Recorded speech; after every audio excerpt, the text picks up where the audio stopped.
What's going on, guys? Boss Up a 6 year picture review, and today we're doing my Smackdown review from Greenville, South Carolina, not North Carolina. We're on the road to the Elimination Chamber, and the show was fine, I guess. It was mainly storyline driven, because of what's going on with the Bloodline, with Roman and Sami after what happened at the Royal Rumble, and they are starting to set up some matches for the Chamber. So overall, it was just a fine show for what it was. So anyways, let me know in the comment section below what you guys thought about the show. We get a recap of the Reigns and Owens aftermath. And, or Sami got probably the biggest reaction. Well, no, I wouldn't say that. He did get a pretty big pop tonight, but he got a pretty damn good reaction at the Rumble. Kayla Braxton, sweet God almighty, she'll look great tonight. She's in the parking lot, and the Bloodline show up, and Heyman says, "Don't worry about Jay. We'll figure that out." So then we get Team Bald, Ricochet, and Strowman versus Imperium in the tag title tournament finals for SmackDown tag titles. It was fine. I just don't care about Strowman and Ricochet at this point. Imperium are a good team. It wasn't bad. There was some good good stuff. Strowman at one point didn't know where to powerbomb Kaiser at one point. Gunther and Ricochet got into a shove off, and Ricochet got ejected, and then there was a pretty cool high-low from Imperium. But in the end, powerbomb and assisted senton, and Team Bald wins. They're going to be challenging the Usos next week. So we get a recap of the Women's Rumble, and Rhea choosing Charlotte. Then Caleb Braxton, my goodness. Her and Charlotte are backstage, and Charlotte is getting her thoughts on facing Rhea at Mania. And then Sonya Deville shows up, and they talk about their match tonight. Cool. Then things got really stupid. We get footage of Ray in the New Day and the Judgment Day at a NASCAR race. It's this Clash at the Coliseum thing where you had Ross Chastain, I think that's what his name is, and you had Clinton Boyer there, and they were exchanging some words, and Ray and Dom have a race. This was very bad. This was stupid. Undeniably stupid. This is how you're building up a Mania feud? Jesus, God, the insults were stupid. And Ray wins, and they get into a shoving match, and that's it. This was bad. This was really, really, really bad. Flair took on Deville for the SmackDown Women's title. It was fine. Sonya, I feel like Sonya doesn't care anymore. I feel like she's checked out, and I don't really blame her considering everything that's been going on with her in the past couple of years. Ever since that stalker incident, I feel like she's been checked out, and I don't blame her really. Charlotte's a good athlete. I just don't care about her anymore. It wasn't a bad match. I just didn't care. In the end, figure 4 and Flair wins. Cool. Moving on. We get a Cody video package in his performance at the Rumble. Then the Bloodline are backstage, and they were trying to get a hold of Jay, but no use. So there you go. The Ridge and Dunn of the Brawling Brutes took on the Viking Raiders. Remember when the Viking Raiders was War Machine and War Machine was cool, and then they made them uncool?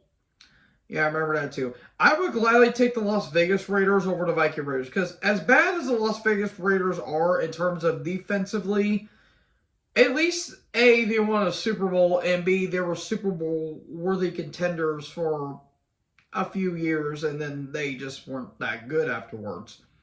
That's going to piss off some people, but sometimes the truth hurts. I'll do that when I talk about my NFL retrospective of this past season, because, God, I have a lot to talk about. It wasn't really a bad match. I just don't care about these. I don't care about the Raiders anymore. Ridge and Dunn are a fine team, and they're over as hell. I just did not care. Raiders win. And then Drew and Sheamus attack afterwards, and there you go. We get a recap of the Pitch Black match, one of the worst matches of the year so far. It's already the worst match of the year so far. It's only going to get worse from here, isn't it? Wyatt's backstage in his rocking chair, and then Uncle Howdy shows up.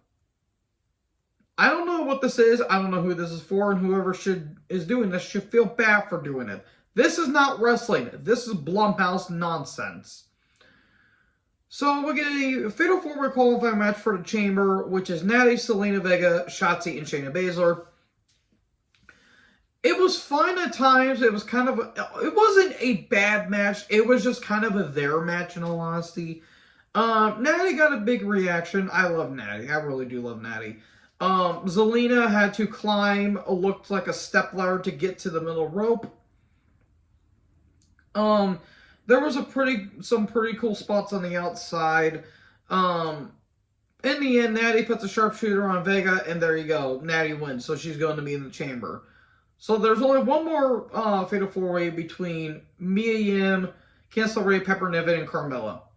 I kind of hope Piper wins that match, but I have a feeling it's probably either going to be LeRae or Mia Yim. Don't have Carmella win, please. I do feel bad for what she has been through for the past few months, but don't put her in the Chamber, please. Put in someone at least competent. So the Bloodline are backstage, and Roman's talking about what's going to be happening tonight. Then, speaking of that, Reigns and Heyman come down. Roman getting a lot of boos. We get a big Sammy chant, and he says, he talks about what happened at the Rumble and said that the a family got hurt, and Roman just being great. Roman's killing it in this role, and all this stuff. He's going after Sammy and all that stuff, and then Sammy attacks. And we get a huge pop. Like, that crowd nearly exploded the roof off the damn joint. And then Roman retaliates, and Heyman grabs a chair, and he runs very funny. Like, he was legit hopping to get the chair. I don't know why that was funny. And then we get a spear to Reigns. That got an even louder reaction. We get chair shots, and Roman leaves. Sammy says, I want you, and I want the Undisputed Universal title. And then Jimmy and Solo show up. We get a Samoan spike, and then they go to pillmanize Sammy's neck. But Roman stops Solo. And Roman says, well, you got what you want, and I want what I want. I want you at the Chamber. I want you in Montreal. I want you to bring your wife, your kids, a family, your friends, your loved ones. I want you to bring all of them. So there you go. They're having a championship match at Chamber. It was kind of predicted. That should be a very interesting match. I don't think Sammy's going to win, but he's going to be over. Like, Roman might actually get... once Roman wins, because Roman should win, in all honesty. Nothing against Sammy, but it feels a little too soon to take the title off of Roman, because they're probably going to give it to Cody at Mania. That crowd is going to be pissed. Because, let's be fair, every time WWE's in Montreal, whenever something doesn't go their way, they're going to let you know and then some. So, that's my review, folks. Let me know in the comment section below what you guys thought about this show. Make sure you guys like, comment, subscribe, tap the little bell for more notifications. Join the herd. Talk us next video. Peace out.